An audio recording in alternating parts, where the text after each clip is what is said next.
we said this though. Conor Benn was basically a blown up welterweight. You know, he was. He looked massive in there, boys. Didn't he?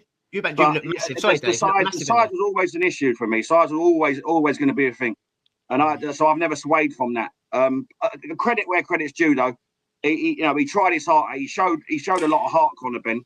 It was a dip. Sorry to cut you, but for me, if he'd have fought Junior without a rehydration clause, I think it would have been a totally. You could see that the jab that was landing in the first couple of rounds, there was no snap to it. It was too depleted for me. If he'd have gone in there fully hydrated, Eubank Jr., I think we would have got the ending we thought we were going to get, but he just didn't have it in the tank. It took everything he had just to keep in there.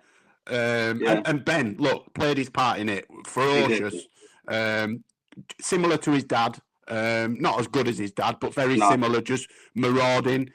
The problem is he's very basic in what he does. He comes out in forward and backwards in straight lines. He leaves his chin down as he comes out. If Eubank had had his head about him, he'd have just took a step back and caught him with an uppercut up the middle. But you could see he didn't have the mental clarity because it had taken him everything to get to 160.0005 or whatever it was, and then 169 point whatever the following 12 hours later.